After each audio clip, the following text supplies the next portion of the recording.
Are you blind or just stupid? The words landed before I could process them. Then his hand did. The sound hit first, a crack that had nothing to do with the serving dish I'd just dropped. The one now in 3 pieces on the hardwood floor, cranberry sauce spreading slow and dark between the shards. My left cheek went hot, then numb, then hot again, a spreading thing, like someone had pressed an iron to my face and held it there. 14 people sat at that table. Not one of them made a sound. I am Autumn Kessler. I am 32 years old. I have spent the last 6 years of my life making my father look like the warmest man in America. And for approximately 4 seconds on December 24th, the whole room watched him prove otherwise. The dish had slipped, that was all. I had been carrying the glazed ceramic serving bowl, the heavy one, the one we used every Christmas because it photographed beautifully against the linen tablecloth from the kitchen to the dining room, and my hand had simply lost its grip. The bowl hit the floor. The sound was enormous in the way that only breakage is enormous, that specific ceramic on hardwood crack that stops every conversation in a room. Pine garland hung along the doorframe above me, mixed with something artificial. The chemical smell of the ring lights that had been running since 4 o'clock, warming the pine oil until the whole downstairs smelled like a candle and a hardware store at the same time. I had been at my parents' house since noon. 3 days of preparation for this dinner. Adjusting camera angles, testing audio levels, rigging the ring lights so the dining room glowed golden on screen without washing out my father's face. The Kessler Way Christmas Special. 6 years of marriage content, faith content, family content, $800,000 in brand partnerships, and 1.2 million people who believed my father was exactly who he appeared to be on camera. He was not. I knew that.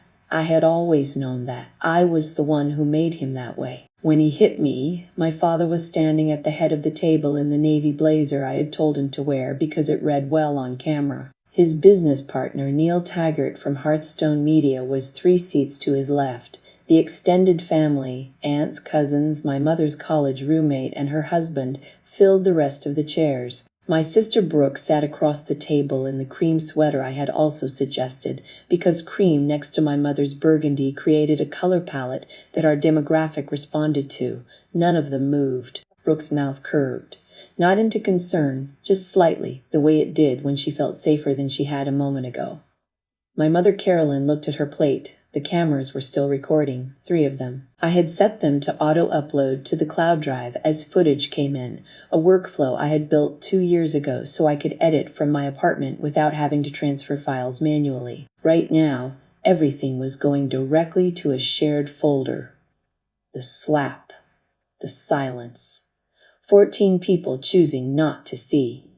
My father's face had changed the instant the bowl hit the floor. In 6 years, I had watched that face change hundreds of times, always off camera, always in the 2-second gap between takes when he thought no one was watching. I was always watching. I was the one with the monitors. The warm patriarch dissolved like sugar in water, and what was underneath was something much older and much less patient. "Are you blind?" he said, "or just stupid?" His hand moved so fast I didn't see it coming. I felt it instead. The sound first, the flat palm crack of it, and then the heat spreading up from my cheekbone. I stood there for a moment holding nothing, the bowl in pieces at my feet, cranberry sauce on the leg of my trousers.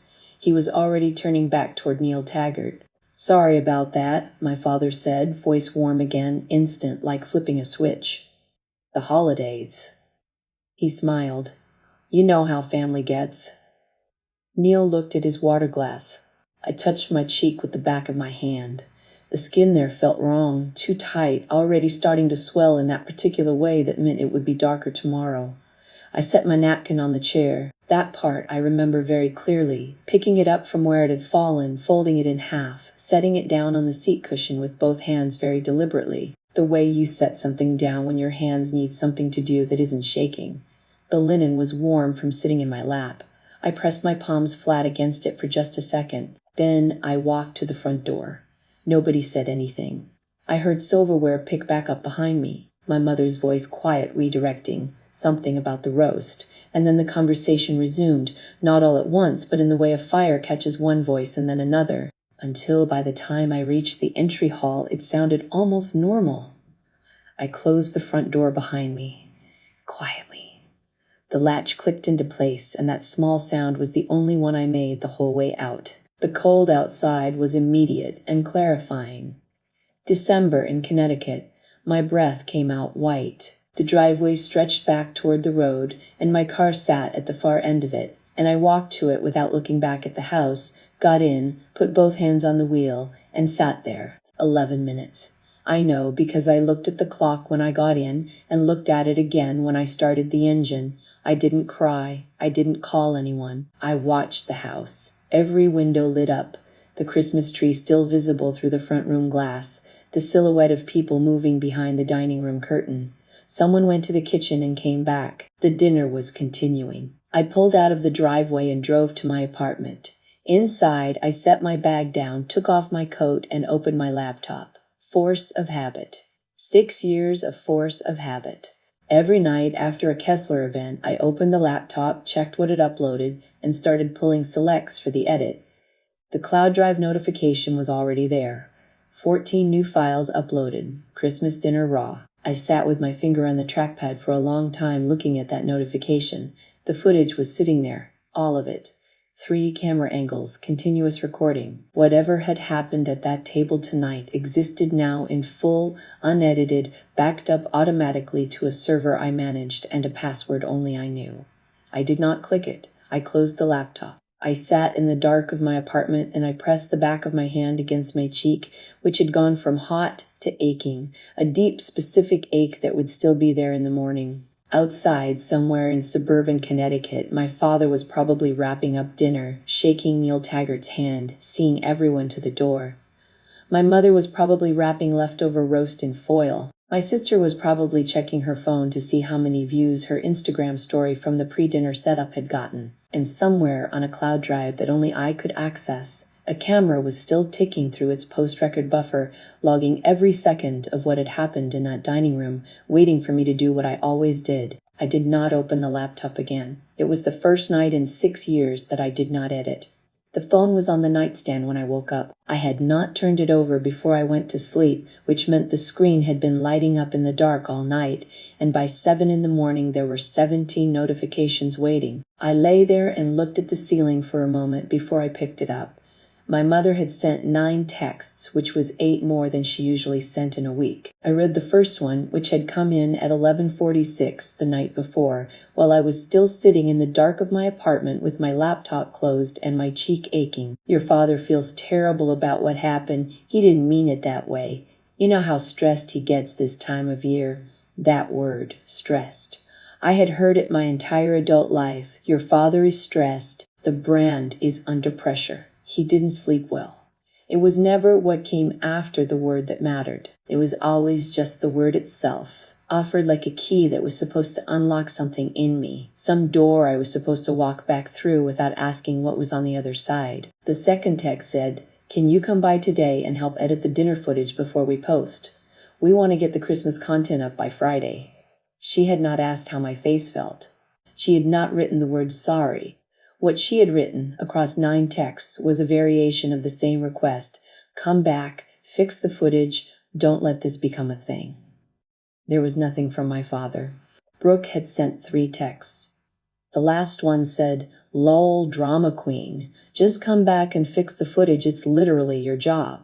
I set the phone face down on the nightstand and went to make coffee. The kitchen in my apartment was small, one of those galley layouts where you can touch both counters at once if you stretch your arms. I had lived there for 4 years, ever since I moved back to Connecticut, and in that time I had hung exactly 2 things on the walls. A print I bought at a market before I understood that my weekends would never be my own. A whiteboard calendar I used to track the Kessler content schedule. The content schedule was still on the board. December 24th was marked in red. Christmas dinner raw upload, then a deadline for the edited version, then a list of sponsorship tags that needed to appear in the first 30 seconds of the posted video. I stood looking at it while the coffee brewed. 6 years ago, my father had asked me to help him set up a YouTube channel. He had been doing speaking engagements for years, local church events, corporate breakfasts, the kind of rooms where a man with a good handshake and a clear sense of his own authority could build a following. He wanted to expand. A family channel, he said. Something that showed the life behind the speaking career. Faith and marriage and raising daughters well. He said he thought I could help him get it started. I had been working at a post-production house in the city, entry level, cutting corporate training videos, learning the software on projects that no one would ever watch twice. When my father called, I thought the arrangement would last a few months. I remember the first thumbnail I designed for him. I was sitting at the kitchen table in my parents' house, my laptop open, teaching myself Photoshop in one window and applying what I was learning in the other. The thumbnail took 4 hours. My father looked at it, said it was fine, and left the room. The video got 11,000 views in the first week. For a brand new channel, that was extraordinary. I knew that, and he did not, because I was the one reading the analytics. That number, 800 subscribers on the day we launched, 11,000 views by the 7th day, lived in a spreadsheet I maintained that my father had never once opened. I poured my coffee and stayed in the kitchen doorway. 2 years in, the channel crossed 100,000 subscribers. I remember because I had been on the floor of a hotel room at 2 a.m, my back against the bed frame, my laptop on my knees, fixing a problem my father had created. He had mispronounced a sponsor's product name 17 times across the filming day and refused to reshoot the segment, so I pulled clean audio from a different moment in the recording and matched it to his mouth in post. The fix took 3 hours and was completely invisible in the final cut. The sponsor's campaign manager sent a glowing email the next morning. My father forwarded it to me without comment. His name was on the deliverable. My name was not on anything. I took my coffee to the window and stood looking out at the street. I thought about the Saturday I spent training Brooke. She had been 23, just beginning to appear on camera, stiff in a way that was reading as cold on screen. I worked with her for an entire day, just the two of us in the living room with a camera on a tripod going through where to rest your eyes when you are talking to a lens, how to keep your hands out of your face, how to pace your sentences so the edit points would fall naturally. She was a quick study. The audience responded to her from the first video where she applied what I had taught her. The comments called her a natural. She was not a natural. She had been coached. I coached her. And then I edited every hesitation and off glance out of the footage until what remained on screen was something polished and warm and entirely constructed. Brooke did not know how much of what the audience saw was the work I had done after she left the room. She thought cameras just captured what was there. The phone rang. Not a text. An actual call, which almost never happened before 9 a.m. It was Dana, my father's assistant. The publisher's team needed B-roll footage for the book trailer by January 15th, and my father could not locate the files. I did not know there was a book. Dana explained while I stood at the kitchen counter. A publisher had approached my father in the fall. The advance was $750,000. There would be a 30-city speaking tour after publication. There was conversation about television development, a docuseries that would follow the family on the road. The book was called The Kessler Way, Faith, Family, and the Courage to Lead. I'll send you the proposal so you can see what footage they're looking for, Dana said. The document arrived while she was still talking. I opened it and scrolled. Author bio, 2 paragraphs. A self-made family media pioneer. Nearly a decade building one of America's most trusted voices in faith-based family leadership, Russell Wayne Kessler and his family. My name was not in the document, not once. Not as a producer, not as a contributor, not as the person who had designed every frame of content that made this deal possible. I told Dana I would look into it and ended the call. I stood with the phone in my hand and looked at the proposal on the screen. $750,000, a 30-city tour. Television development, all of it sitting on top of 6 years of work I had done without a contract, without a salary, without a single credit. I had built the platform that made the book deal possible. I was not in the book. 20 minutes later, my sister called. Look, Brooke said, in the particular voice she used when she wanted to sound reasonable. Dad overreacted, everybody knows that. But the Christmas content needs to go up before New Year's, and nobody else knows the workflow. A pause. I would do it myself honestly, but I have a brand meeting tomorrow. It's not like it's complicated. It's literally just clicking buttons. I said nothing. Autumn, come on, you're not going to make this into a whole thing over one dinner. One dinner. My cheek still ached when I pressed it, a deep, specific tenderness that had no visible mark, but that I felt every time my jaw moved. We need it by Friday, Brooke said. I hung up. I stood in the kitchen with the phone in my hand and the proposal still open on my screen. $750,000. Just clicking buttons. Both things true at the same time, sitting side by side in my chest like two facts that had never been introduced to each other until this moment.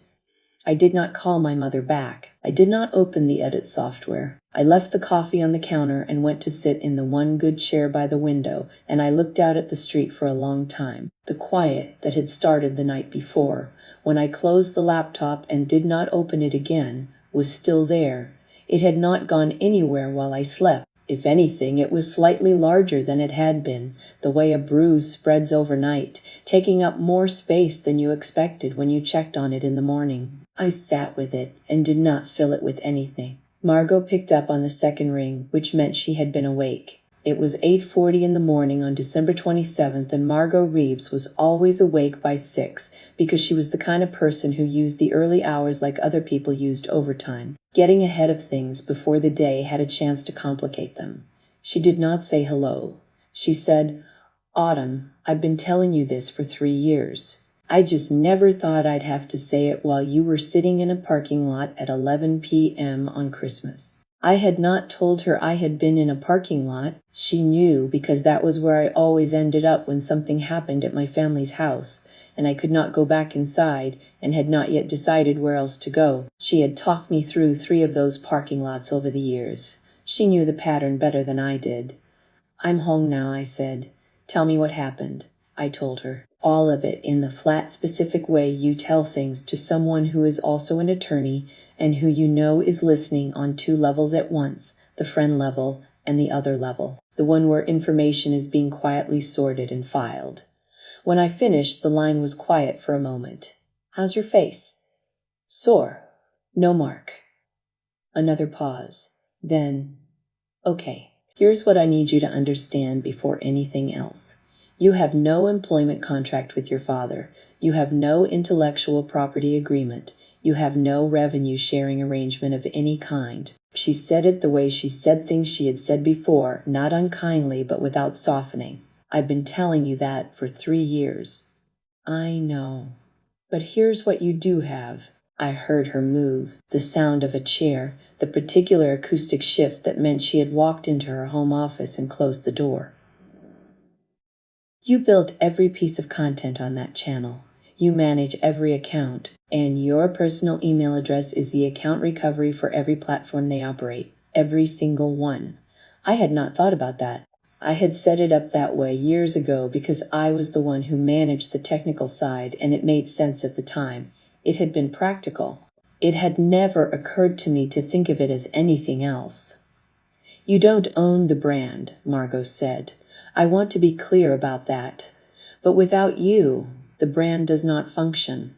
That is not a legal argument. That is just a fact." She paused. "And there's one more thing. The footage on that cloud drive, the Christmas dinner footage." "What about it?" "You set up the auto-upload system. The cameras were your setup. The cloud account is in your name." "The footage belongs to them," I said. "It was their event." "Of course it does. I'm not suggesting otherwise. What I'm saying is that you didn't record anything secretly. You built their production system. The cameras recorded automatically because of a workflow you created. That footage exists on a server you manage as part of your normal job function." Another pause. "If anyone ever accessed that footage through the systems you built, they'd be accessing material that was captured using your infrastructure. That's a different thing than surveillance. I just want you to understand the distinction." I understood the distinction. I was not sure yet why it mattered. We stayed on the phone for another 20 minutes. Margot walked through the numbers the way she always did. precise and without drama, the way a surgeon describes a procedure.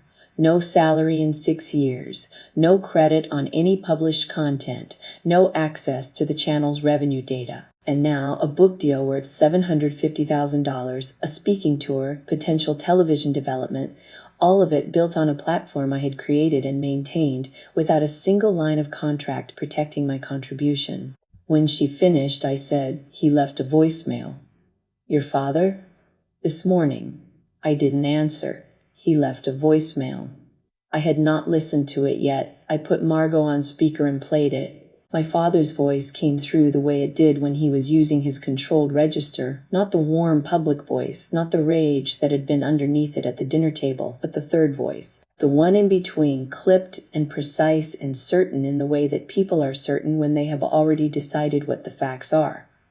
"Autumn, this has gone on long enough. I need the files. The publisher is waiting, and Dana tells me you didn't confirm with her this morning. If you think you can hold this family hostage because of one bad moment, you are wrong. I made this brand. You helped. That is the difference. Don't make me find someone else to handle the technical side." The voicemail ended. Margot was quiet for 3 full seconds. "Save that," she said. "I already did. I made tea after we hung up. Not because I wanted it, but because my hands needed something to do." The kettle was loud in the small kitchen, and while I waited for it, I stood at the counter and thought about what my father had just said with his own voice into a recording that was now sitting in my phone. "I made this brand. You helped. That is the difference." He believed that. That was the thing that kept landing on me. Not the cruelty of it, but the certainty. He had said it the way you state something that is simply true, the way you tell someone the highway exit number or the time of a meeting. He had no idea what he did not know. I made my tea and took it to the desk where I kept my hard drives. The external drives were stacked in a specific order that I had maintained for 6 years, labeled by year and project. Every raw file I had ever captured or received for Kessler content, backed up in triplicate. Because I was the kind of person who understood what happens when footage is lost and had built systems accordingly. I was not looking for anything specific. I was just sitting with the drives the way you sit with something familiar when everything else feels uncertain. I pulled the oldest one, 2019, the first full year of the channel. I plugged it in and opened the folder without thinking too hard about why, and the file list came up in chronological order, hundreds of raw clips. And I scrolled through them without opening anything until I reached a folder labeled Christmas Toast Raw and stopped. I opened it because I remembered that video. It was one of my father's best performing videos from that year. The family gathered around the table, my father standing with a glass raised, giving a toast that was warm and specific, and exactly the kind of thing that made people in the comments say things like, "This is what family looks like," or "I watch this every year." There were 42 raw files in the folder. I opened the first one. My father at the head of the table, glass raised, beginning the toast. He got 3 sentences in before he stopped and looked at my mother. "You're not in frame," he said. "Move left. Take 2. He got further this time, almost to the midpoint of the toast, and then he stopped again because Brooke had shifted in her chair and he felt the movement had distracted him. "Take 3, he stumbled on a word. "Take 4, he didn't like the way his voice sounded on the word grateful, too thin, and he wanted to try the sentence again. Takes 5 and 6 and 7. In the background of the 7th take, barely visible at the right edge of the frame, my sister Brooke sat watching. She was 23 in this footage. She was watching my father's face with an expression I recognized because I had seen it on her ever since, that particular attentive stillness of someone learning by observation, learning that this was how it worked. That the warmth was constructed, that you ran it until you got it right, and then you handed the file to Autumn and she made it beautiful, and that was the end of it. The published video showed take 7. I had edited out the first 6 entirely. I had color corrected the light on my father's face, smoothed an audio drop at the 2-minute mark, tightened the pacing so the toast landed exactly where the emotional beat needed to land. The finished video had 1.4 million views. In the comments, someone had written, "You can tell this is completely real because it's imperfect in all the right ways."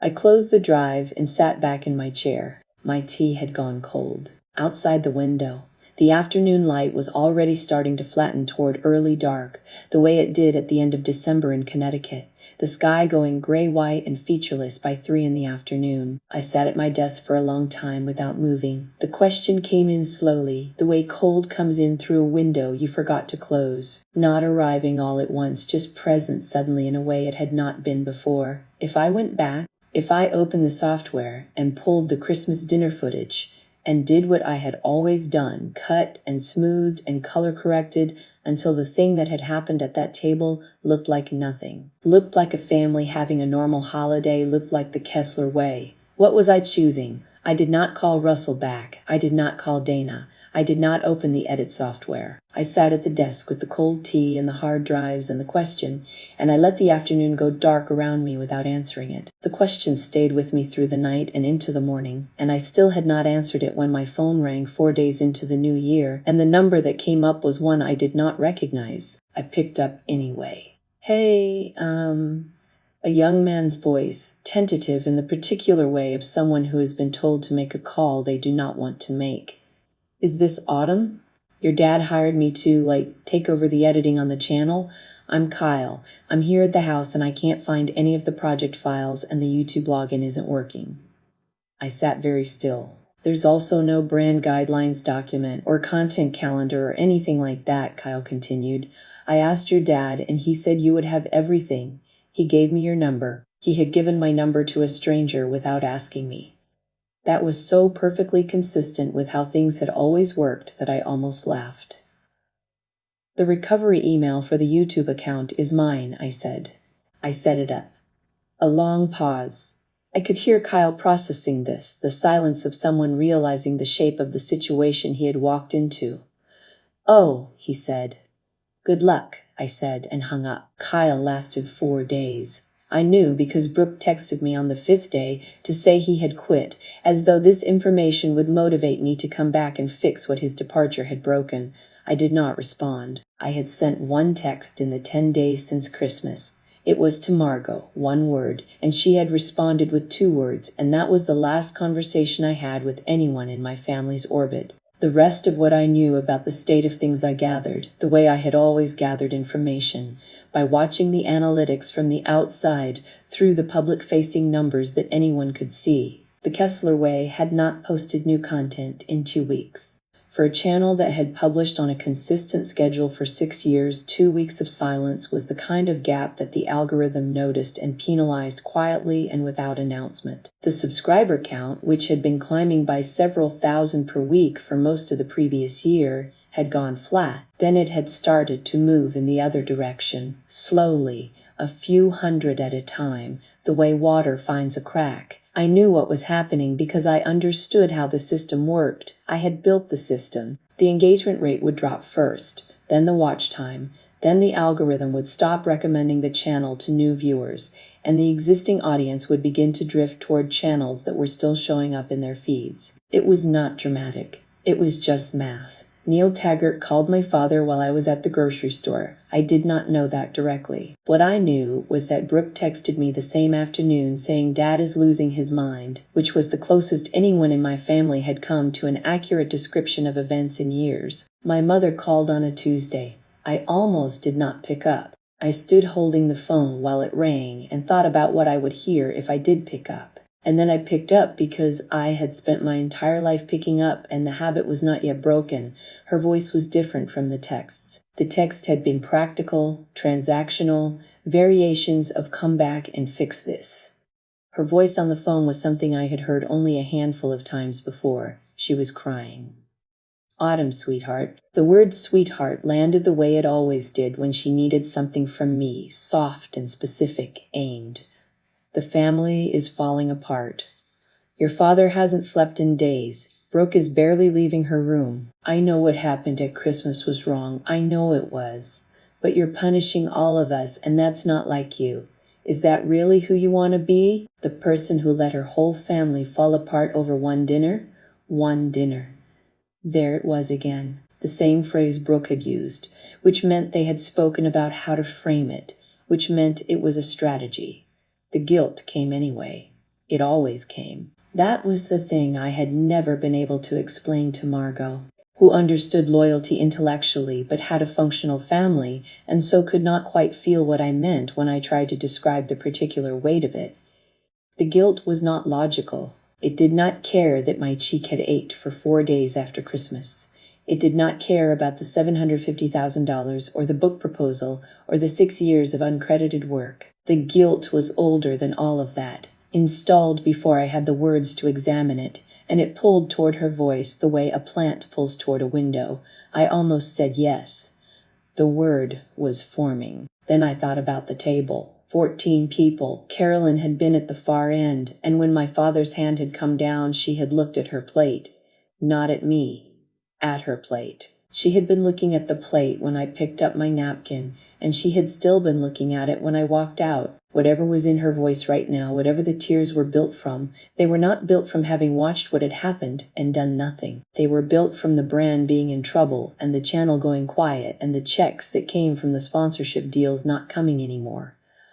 I didn't destroy anything, Mom, I said. I just stopped building it. I ended the call. My hands were not shaking.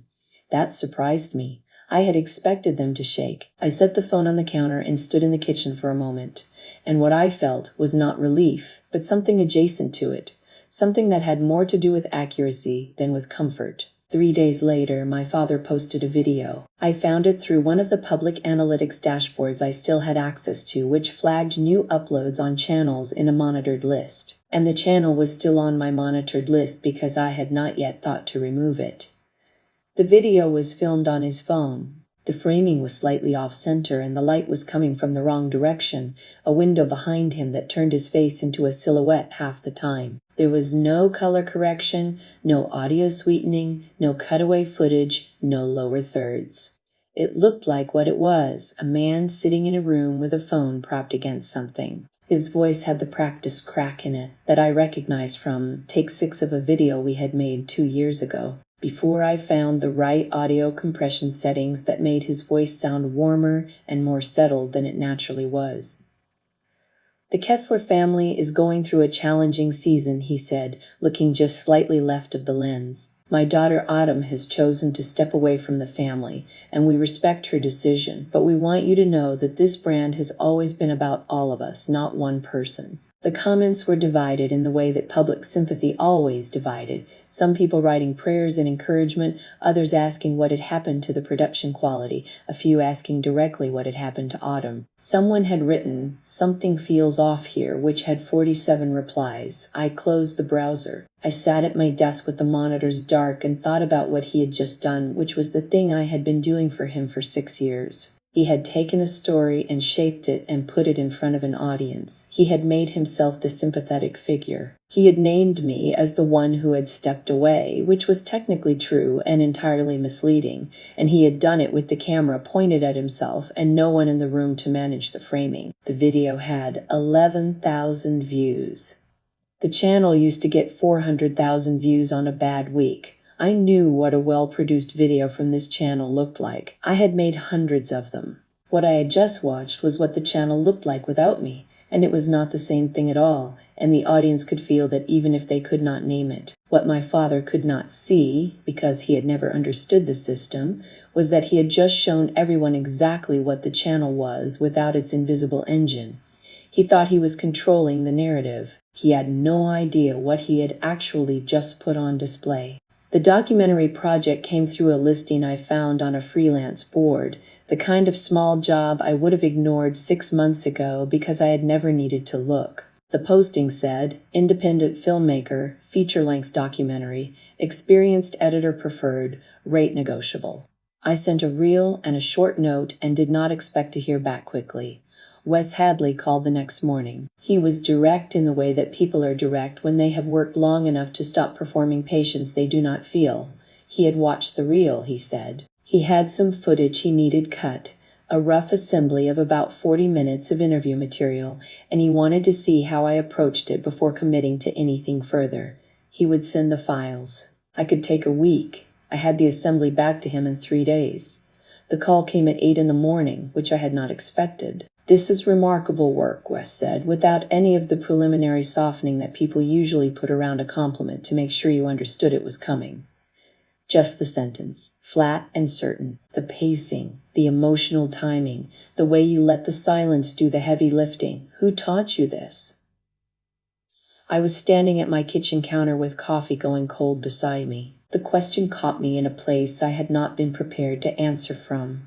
No one had taught me. I had taught myself across 6 years of editing footage into something it was not quite shaping my father's performances into warmth they had not contained. Finding the 2 seconds of genuine feeling in 40 minutes of constructed takes and building an entire scene around those 2 seconds. I had learned to read silence because silence was where the truth lived, in raw footage, in the pauses my father had not managed to control, and the looks my mother had not known the camera caught. I just noticed things, I said.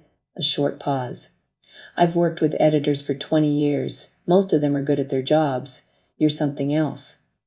Another pause, briefer. I want to bring you on full-time for the rest of this project.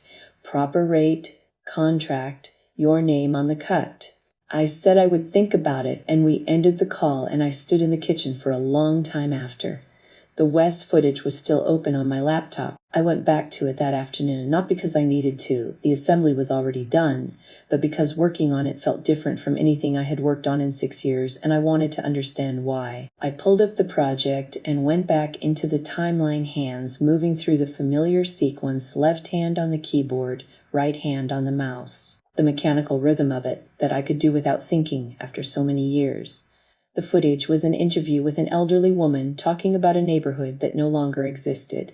Wes had given me 12 hours of material, and I had found the 40 minutes that mattered, and now I was going back through those 40 minutes, looking at my own choices. I pulled a clip and watched it. The woman paused mid-sentence, just for a moment, looking at something off camera. I had kept that pause. In a Kessler video, I would have cut it, tightened the pacing, removed any moment that broke the smoothness of the performance. Here, I had kept it because the pause was where she was actually remembering, and the remembering was the whole point. I made a small adjustment to the color temperature, cooling the highlights slightly, and watched how it changed the feeling of the frame. The Kessler footage had always been warm. I had made it warm deliberately, a specific look I had developed over 2 years of trial and adjustment. Because warmth was what the audience was coming for.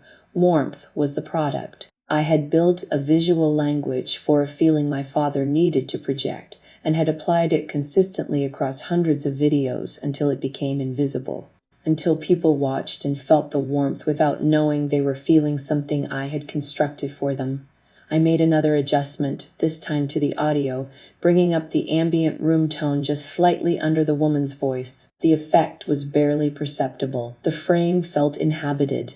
My father had needed an audience. That was the simple version of it, the version I had known for years without naming it. What I was understanding now, working through Wes's footage with hands that were doing familiar things in an unfamiliar context, was the rest of it. My mother had needed stability, which meant she had needed everything to keep moving without disruption, which meant she had needed me to absorb whatever disruption arose and convert it into something manageable. My sister had needed to perform a version of herself she had not yet built, and I had built it for her, frame by frame, edit by edit, until the performance was solid enough to stand on its own. I had been the mechanism, not the problem, not the difficult one, not the one who could not take a joke or handle a little pressure.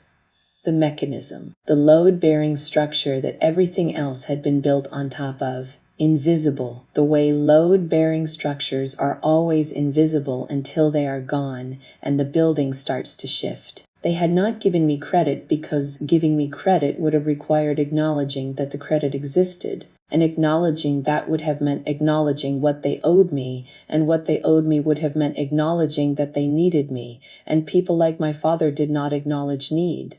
Need was weakness. Need meant you were not the one in control. So I had no credit, no contract, no salary, no name on anything, and the arrangement had persisted because it worked for everyone it was designed to work for. I looked at the monitor. The woman on screen was mid-sentence, talking about a bakery that had been on the corner for 40 years before the building was sold. I made one more adjustment and saved the project. Margot called that evening. She had been tracking the public metrics since I left, she said, and the numbers were clear. Engagement was down 43% from the channel's average. 3 sponsorship relationships had lapsed without renewal. The content calendar had produced nothing in 3 weeks. And she had found something else while going through the book deal documentation that Dana had forwarded me. My father had submitted my editing reel to the publisher's development team as evidence of the brand's production capability. My work. My name not on it. He submitted your reel, Margot said, as his. I sat with that for a moment. What do you want to do? She asked. The question was genuine. She was not suggesting anything. She was asking what I wanted, which was something people had asked me rarely enough that I still had to take a moment to register it as a real question rather than a rhetorical one. Nothing, I said. I want to do nothing. Margot was quiet for 3 seconds. That might be enough. The formal offer from Wes came 2 days later. Lead editor on his next 3 projects. A salary, stated plainly in the email, fair and specific. Benefits. And at the bottom of the contract template he had attached, in the credits section, edited by Autumn Kessler. I read the contract twice and then set it aside and did not open it again for 2 days. Not because I doubted Wes. The work was real. The offer was real, and I had felt something while working on his footage that I had not felt in 6 years. The particular aliveness of making something that was trying to be true rather than trying to perform truth. What I needed the 2 days for was something else. I needed to sit with what accepting meant. Accepting meant this was my life now.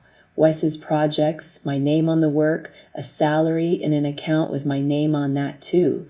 It meant the Kessler way was not a temporary problem I was waiting to resolve. It meant my family's brand was not my future. On the 3rd morning, I opened the contract and signed it and sent it back.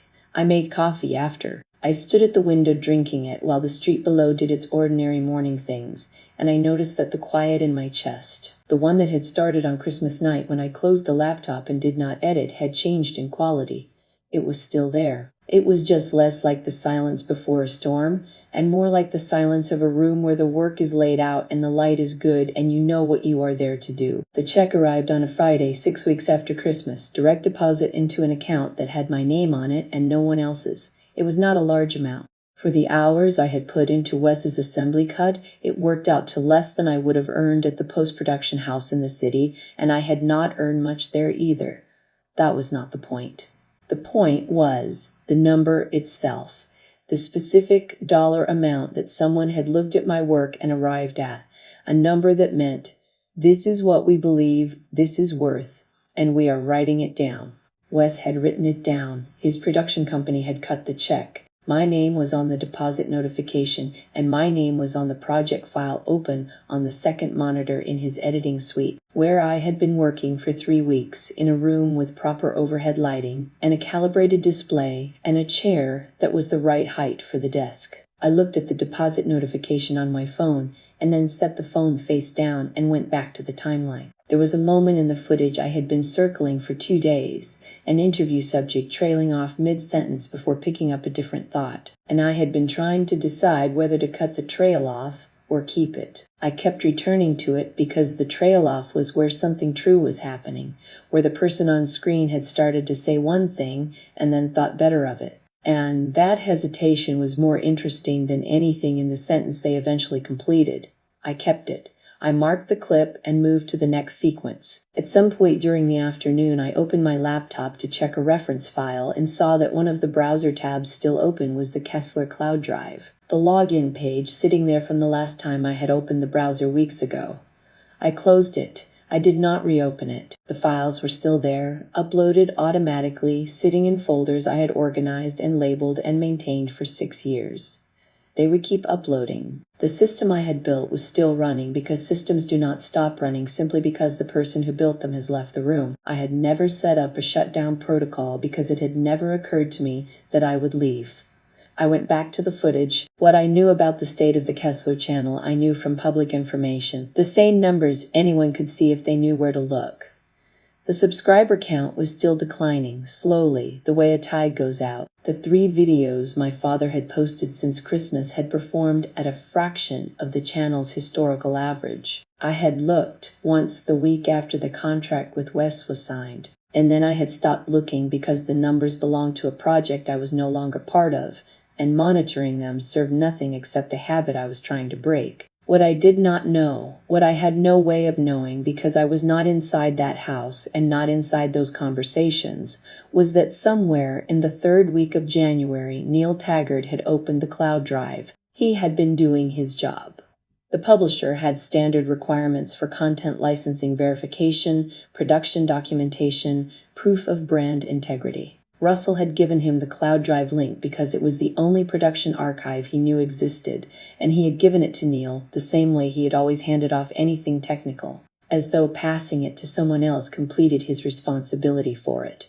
Neil was methodical. He opened the top-level folder and worked through the structure. He found the Christmas dinner folder first because it was dated most recently, and the files were there in a list. 14 of them raw camera footage from 3 angles, uploaded automatically on the night of December 24th and sitting untouched because I had not gone back to manage them. He watched the footage. I know this because of what came after, but I did not know it then. I was in Wes's editing suite with my hands on the keyboard and my attention on a 4-second moment of silence in a documentary interview. And Neil Taggart was at his desk watching my father's hand connect with my face in front of 14 witnesses and 3 cameras. He kept watching. He found the archive folders, 2 years of raw footage organized by date and project, because that was how I organized everything, labeled clearly so I could find what I needed without searching.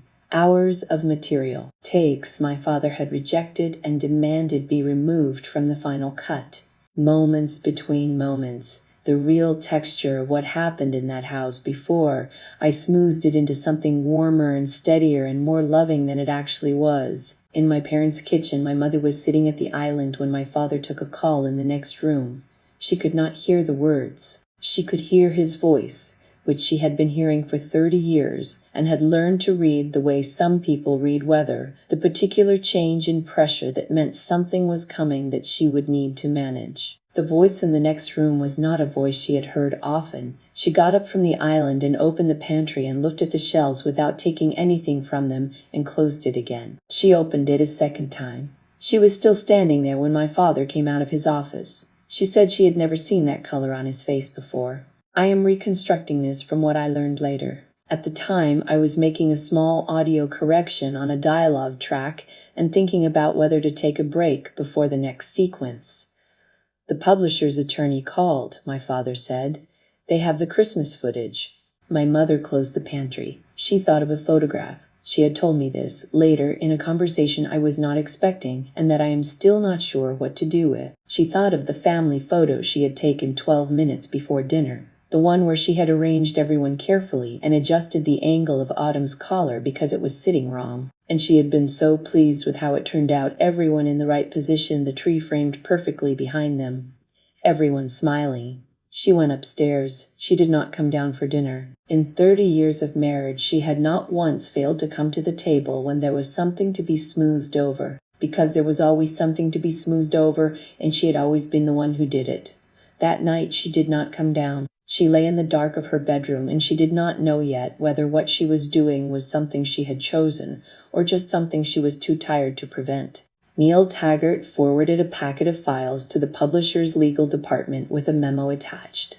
The memo was 7 sentences, precise and impersonal, the language of someone performing a professional function. He had identified material during standard content review that might trigger the morality clause in the publishing agreement. He was recommending legal review before proceeding. He was not making a judgment. He was flagging a contractual issue, which was his job, and he did it the way he did everything, without drama and without personal investment in the outcome. The publisher's attorney called my father the following morning. The advance was frozen pending investigation. My father was asked to provide context for the footage. He did not have context. He had not known the cameras were still recording at the end of the dinner. He had not known the footage had uploaded automatically. He had not known that the cloud drive he had handed to Neil Taggart contained 2 years of raw material that he had specifically asked me to remove from the record. He called my mother after the attorney hung up. "They have the Christmas footage," he said, which was the same sentence he had used the night before, the only frame he had for what was happening. My mother did not say anything. In 6 years of her silence, she had used it to give him room. She had been quiet in the way that allowed him to move forward without friction, quiet in the way that said, "I am here, and I am not going to make this harder." This silence was a different material entirely. She said later that he had gone quiet when she did not answer. "I was locking a sequence in Wes's editing suite, checking the export settings, not thinking about any of this. The system I had built was doing what systems do when no one is tending them. It was running. I was in the middle of a color grade when the book deal died, which I did not know yet. It was a Tuesday in late January, and I had been in Wes's editing suite since 8 in the morning, working through interview footage from a subject who had a habit of tilting her chin down when she made her strongest statements, which meant I was doing more corrective work on the framing than I usually would. I liked the problem. It required attention, and attention was what I had most reliably available in those weeks, a steadiness of focus that had come from somewhere I did not fully understand, from the quiet, from the work, from the specific satisfaction of making something that was trying to be true. My phone was face down on the desk beside the keyboard, where I kept it during working hours so the screen would not pull my eye from the monitors. I did not know that morning Russell's attorney had received formal notice from the publisher. The morality clause review had concluded. The advance was being clawed back. $750,000, most of which I would later learn had already been spent. The renovation of the back sunroom, Brooks rebrand expenses. The new camera equipment my father had purchased in the fall without telling anyone what it was for. The money was gone, and the obligation remained, and there was no mechanism to recover one from the other. I did not know that the speaking agency had sent a quiet email removing my father from their active roster. The language was professional and bloodless. Due to evolving circumstances, they wished him well. I did not know that Neil Taggart had called my father at 10:15 in the morning and said, "Hearthstone is terminating the management agreement effective immediately. I'm sorry, Russell. This is a liability the company cannot absorb." The call had lasted 4 minutes. I was pulling a color temperature adjustment on the second monitor and thinking about lunch. The footage found its audience, the way things find their audiences now, not through a single source, but through a dozen simultaneous ones, industry contacts forwarding clips, someone in a media newsletter mentioning it in 3 sentences, and then the channel's own subscribers picking it up and carrying it somewhere larger. By the time I learned what was happening, it had already been happening for hours. A former subscriber posted a video. I saw it later that night, after Margot called, and I have thought about it many times since. The particular construction of it, which was so simple it barely qualified as editing. It was 2 images placed side by side with no commentary and no music. The first image was the Christmas card photo, the one my mother had staged 12 minutes before dinner. The photo I had watched her arrange, adjusting my collar, stepping back to check the frame, pleased with herself, everyone in position. 14 people smiling in the warm light of a room I had spent 3 days wiring for content. The second image was the footage. Same room, same camera angle, the wide shot I had mounted on the tripod in the corner because it gave the best coverage of the table. 12 minutes later by the timestamp, the sound of ceramic on hardwood, the silence that followed it, and then my father's voice and what his hand did. The video was 47 seconds long. The person who posted it added 1 line of text. It said, "She fixed her collar 12 minutes before." My mother's face, in the Christmas card photo, was turned slightly toward the camera. The expression she had spent 30 years curating, composed and warm, the woman who held the family together. In the context of what followed it by 47 seconds, that face meant something different than it had meant on the day she wore it. Comment after comment said the same thing in different words. She knew she was right there. 30 years, and she looked at her plate. The audience that had watched my mother discuss raising strong daughters across 6 years of podcast content began to go back through the archive. Not to watch, to look differently at what they had already seen. Brooke tried. I have to give her that, whatever it is worth. She tried. She set up in the living room, the room I had designed as a shooting location, the furniture arranged for camera angles I had chosen. The wall behind her, the specific shade I had recommended because it read as warm without being yellow on screen. She filmed herself on her phone. The lighting was wrong because she had not turned on the ring lights I had installed or had not known how to adjust them, and the window behind her was blowing out the frame on one side. The audio peaked every time she raised her voice, which was often because she was nervous, and nervousness made her louder. She posted the video anyway. 12,000 views. The comments began within minutes, and they were not kind. People who had watched The Kessler Way for years could feel the difference even if they could not name it. The same way you can feel the difference in a room when the thing that was holding it together is gone. Someone wrote, "The editing used to do so much work in these videos." Someone else wrote, "Who was making this look so good before?" Brooke deleted the video 3 hours after posting it. She left the living room and did not come back to it. And whatever she understood in that moment about what I had been doing, she carried alone because there was no one in that house left to say it to. My phone was still face down on the desk when Margot called at 4 in the afternoon. I picked up. "Have you been online today?" she said. I had not. I had been in the footage for 8 hours, building something careful and true out of material a real person had trusted us with. Margot walked me through it methodically, the way she always delivered information she knew would land hard, in the order that made the most structural sense rather than the most emotional sense. The book deal first. Then the agency. Then Neil. Then the footage circulating, the comparison video, the caller. Then Brooke's failed video and the comments that had followed it. Then the metadata discovery, the part that stopped me entirely, which was that someone had found my name embedded in the files. I had put my name in the metadata of every video I produced, not as a statement, not as a protest, just as professional practice. The same way a photographer embeds copyright information, a record that existed in the file itself, even when it existed nowhere else. My name had been in every video my father had ever posted. The audience had never seen it because it lived below the surface of the thing, in the technical layer, in the part that required looking deliberately to find. Someone had looked deliberately. Margot finished and waited. I sat at the desk in Wes's editing suite with the monitors still lit in front of me. The footage paused on a frame of an empty chair in a room that had once been a neighborhood, and I tried to find the right word for what I was feeling. It was not triumph.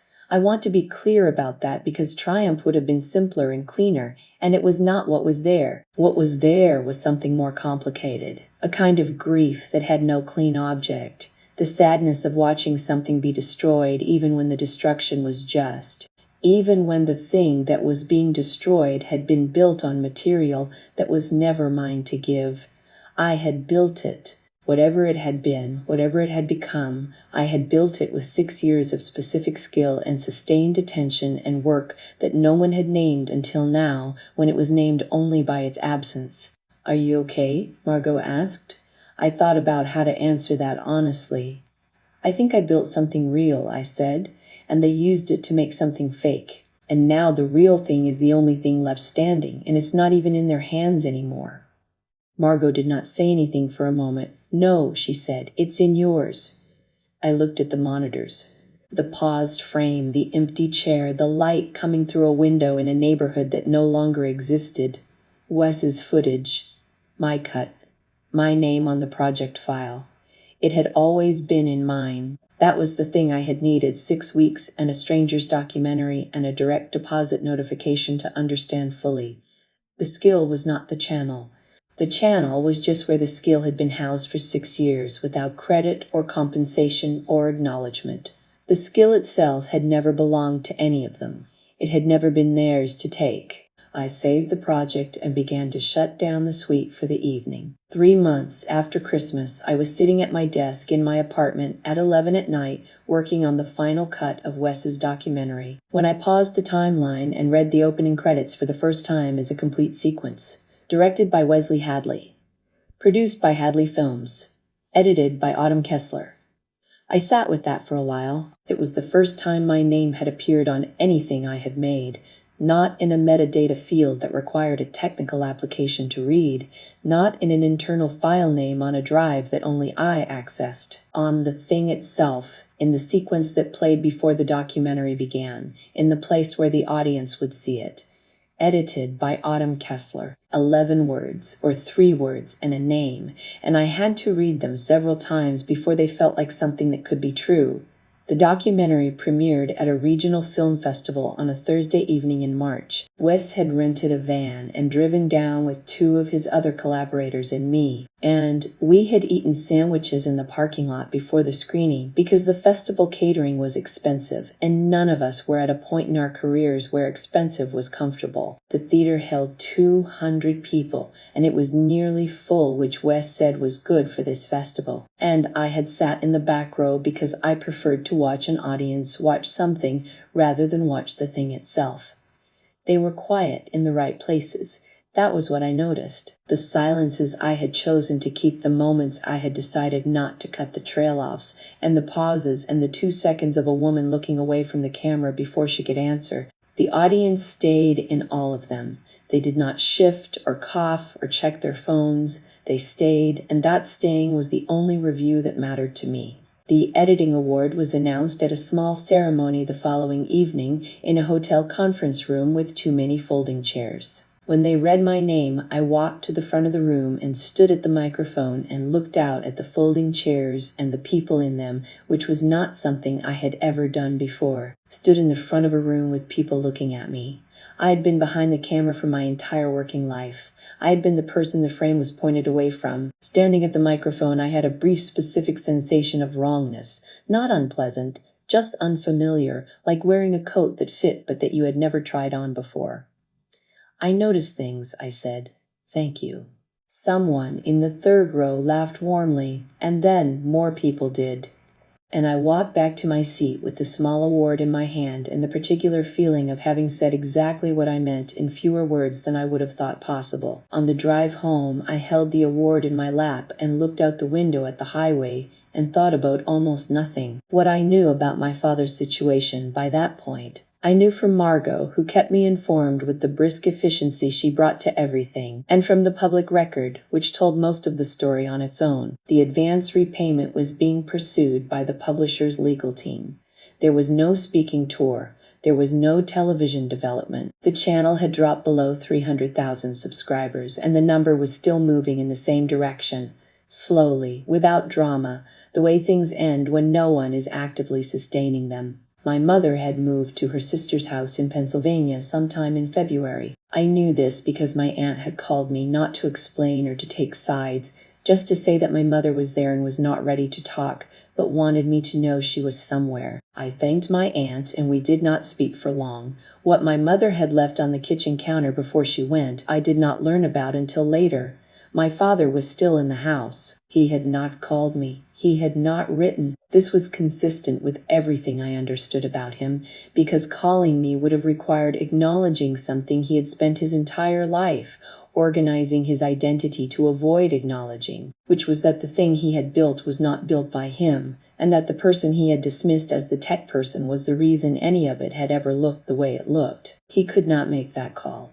The architecture of who he believed himself to be did not have a door that opened in that direction. I pictured him in the living room sometimes, not with satisfaction, with something more complicated than that.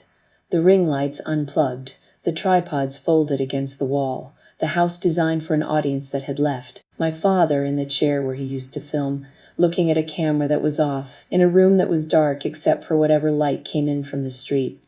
He had always needed an audience. Without one, he was just a man in a house that had been built for a purpose it could no longer serve. Brooke called on a Wednesday evening in early April, not from the brand account, from her personal number, the one she had used before the channel existed, the one I still had from years before any of this, from the time when she was just my younger sister and I was just her older one, and neither of us had been converted into content yet.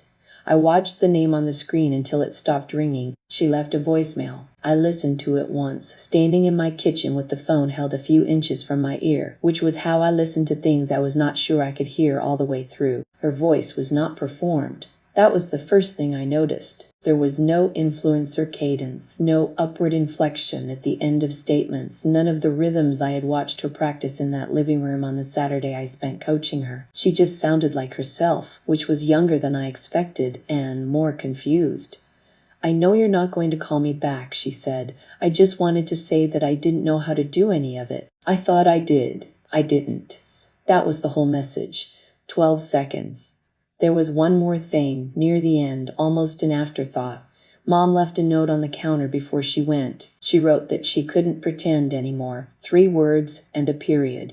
She had never written anything that short in her life. I did not call her back. I want to be careful about how I say this, because it is easy to make it sound like hardness, and it was not hardness. It was something I had learned in the months since December, slowly, through the specific experience of watching what happened when I stopped making myself available to a system that needed me to function. Going back, even for one conversation, even a kind one, even one that was genuinely different from all the conversations that had come before, meant re-entering a gravitational field. Not because Brooke was malicious, but because the structure would try to reassemble itself around whatever I offered, the way a wound closes around whatever it can reach. I kept the voicemail.